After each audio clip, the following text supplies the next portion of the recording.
نحمدہ و نصلی علی رسولہ الکریم اما بعد فاعوذ باللہ من الشیطان الرجیم بسم اللہ الرحمن الرحیم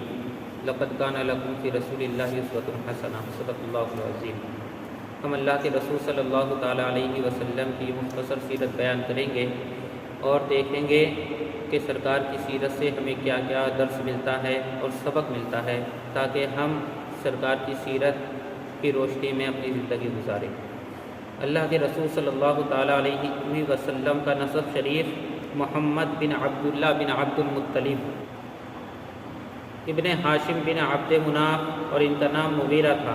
ابن قصی جن کا نام زید تھا، ابن کلی بن مرہ بن کعب لوئی بن غالب بن فہر بن مالک بن نضر بن کنانہ بن خزیمہ بن مدرکہ بن الیاس بن مزر بن نزار بن معد بن عدنان۔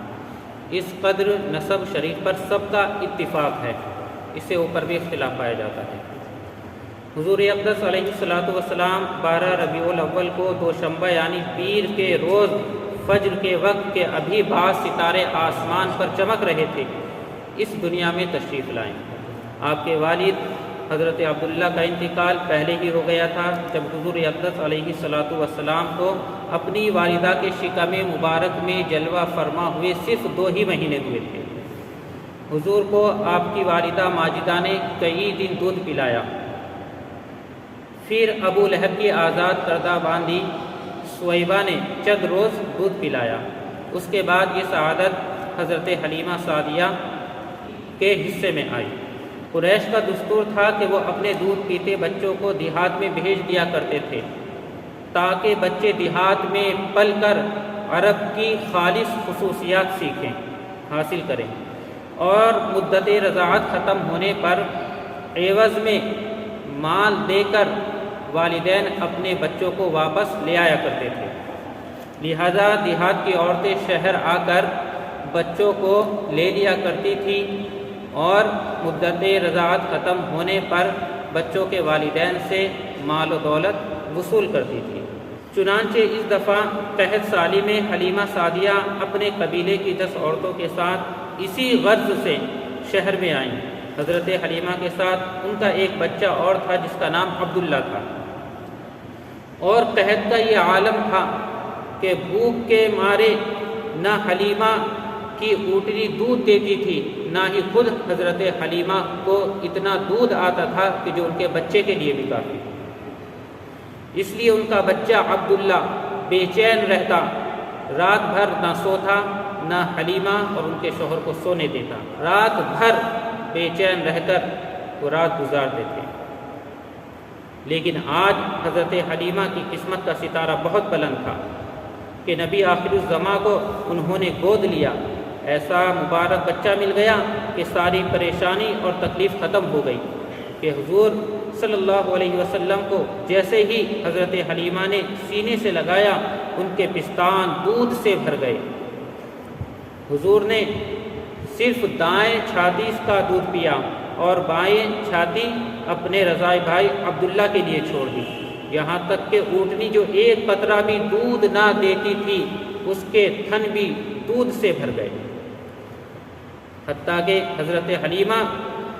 روزانہ حضور کی برکتیں دیکھتی اور اس قحط زدہ ماحول میں حضرت حلیمہ کے مویشی جانور اس حال میں واپس آتے کہ شکم سیر ہوتے اور تھن دودھ سے بھرے ہوتے تھے، جبکہ دوسروں کے جانور بھوکے واپس آتے۔ لوگ اپنے چرواہوں سے کہا کرتے تھے کہ تم بھی جانوروں کو وہیں پر چرایا کرو جہاں پر حلیمہ کی بکریاں، حلیمہ کے جانور چرتے ہیں۔ حضور 4 سال قبیلہ بنو سعد میں رہے۔ واقعہ شق صدر کے بعد اپنی والدہ ماجدہ حضرت آمنہ کے پاس واپس آ گئے۔ جب آپ کی عمر شریف 6 سال کی ہوئی تو آپ کی والدہ حضرت آمنہ کا بھی انتقال ہو گیا۔ آپ اپنے دادا حضرت عبد المطلب کی کفالت میں آئے۔ جب آپ کی عمر شریف 8 برس کی ہوئی تو آپ کے دادا بھی اس دار فانی سے رخصت ہو گئے۔ پھر آپ کی کفالت آپ کے چچا ابو طالب نے فرمائی۔ حضرات، یہ سرکار صلی اللہ علیہ وسلم کی مختصر سیرت ہے۔ اب ہم دیکھتے ہیں کہ اس سیرت سے، سرکار کی اس مختصر سی زندگی سے ہمیں کیا کیا درس اور سبق ملتا ہے، کیا کیا ہمیں نصیحتیں ملتی ہیں۔ آپ کے نسب شریف سے واضح کہ حضور کائنات میں سب سے افضل ہیں، جیسا کہ خود حضور کا ارشاد ہے، ان اللہ اصطفیٰ کنانۃ من ولد اسماعیل واصطفیٰ قریشا من کنانہ واصطفیٰ ہاشما من قریش واصطفانی من بنی ہاشم، کہ اللہ تعالیٰ نے کنانہ کو اولاد اسماعیل میں برگزیدہ بنایا، اور کنانہ سے قریش کو برگزیدہ بنایا، اور قریش سے ہاشم کو برگزیدہ بنایا، اور اولاد ہاشم میں سے مجھے برگزیدہ بنایا۔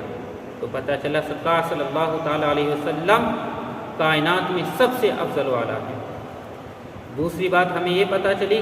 کہ داعی اور مبلغ اگر قوم کا معزز اور مکرم شخص ہو تو لوگ اس کی بات غور سے سنتے ہیں اور عمل کرتے ہیں، اس لیے خاندان میں، قوم میں جو بھی معزز، مکرم اور بڑا ہو اس کو تبلیغ کا کام انجام دینا چاہیے۔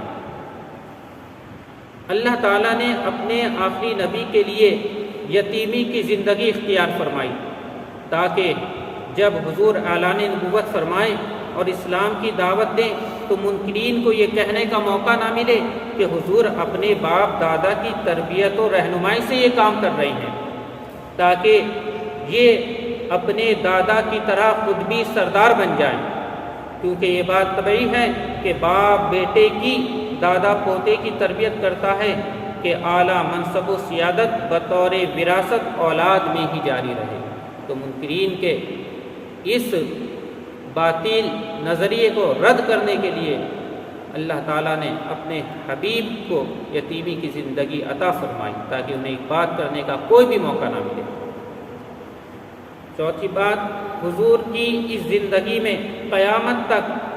پیدا ہونے والے تمام یتیم بچوں، غریبوں اور مسکینوں کو تسلی بھی ہے کہ محبوب رب العالمین ہونے کے باوجود والدین کی شفقت و محبت سے محروم رہے، اور ان لوگوں کی حوصلہ افزائی بھی کہ باپ کا سہارا نہ ہونے کے باوجود بھی آپ نے روز بروز ترقی فرمائی اور اپنے مشن سے پیچھے نہ ہٹے، بلکہ اپنے مشن کو، اپنے منصوبے کو پائے تکمیل تک پہنچایا۔ انسانی تاریخ جس کی مثال پیش کرنے سے عاجز، اور اس زندگی کا آپ پر کوئی منفی اثر نہ پڑا اور نہ ہی آپ کے اخلاق و آداب میں کوئی ذرہ بھر گراوٹ آئی، جیسا کہ ماں باپ کی تربیت سے محروم بچوں میں بسا اوقات یہ بات پیدا ہو جاتی ہے۔ اور یہ بھی معلوم ہوا کہ بچوں کو ہر وقت عیش و عشرت میں رکھنا، ان کے تمام مطالبات پورے کرنا، انہیں کمزور بنانا ہے، ان میں حوادث زمانہ کا سامنا کرنے کی قوت کافور کرنا ہے، جو ایک عظیم رہنما اور بڑا آدمی بننے کی راہ میں رکاوٹ کا سبب ہے، کیونکہ پروردگار نے خود اپنے آخری نبی کے لیے عیش و عشرت کی زندگی اختیار نہ فرمائی، جبکہ اس کے دست قدرت میں زمین و آسمان کے خزانوں کی چابیاں ہیں۔ یہ قانون تربیت ہے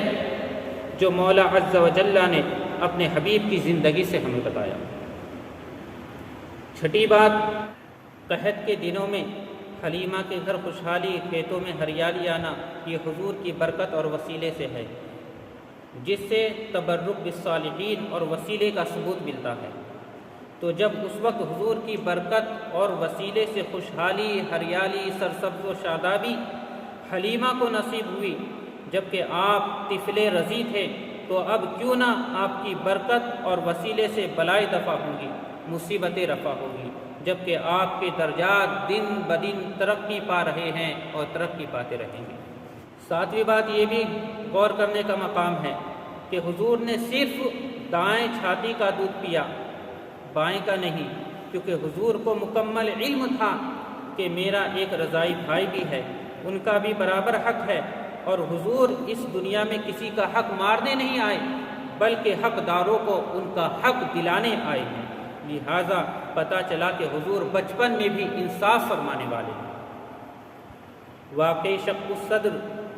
جس کو امام مسلم نے بروایت انس بن مالک بیان کیا کہ حضور جب بچوں کے ساتھ تھے تو حضرت جبریل آئے، حضور کو پکڑ کر لٹایا، دل کے پاس سے شق کر کے دل نکالا، پھر دل سے کچھ ٹکڑا باہر کیا کہ یہ شیطان کا حصہ ہے، پھر زمزم کے پانی سے سونے کی تست میں دھویا، پھر دل کو اس جگہ رکھ دیا۔ بچوں نے آپ کی رضائی ماں حلیمہ کو خبر دی کہ محمد کو قتل کر دیا گیا۔ وہ بھاگی بھاگی آئیں تو دیکھا کہ حضور تشریف فرما ہیں اور آپ کے چہرے کا رنگ بدلا ہوا ہے۔ اس واقعے سے مقصود کیا تھا؟ کیا حکمت تھی اس واقعے میں؟ اس واقعے سے مقصود یہ نہ تھا کہ حضور کے جسم میں شر کا کوئی حصہ تھا معاذ اللہ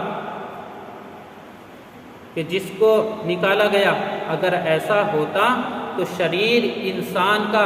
آپریشن کر کے اسے بھلا اور نیک بنانا ممکن ہوتا،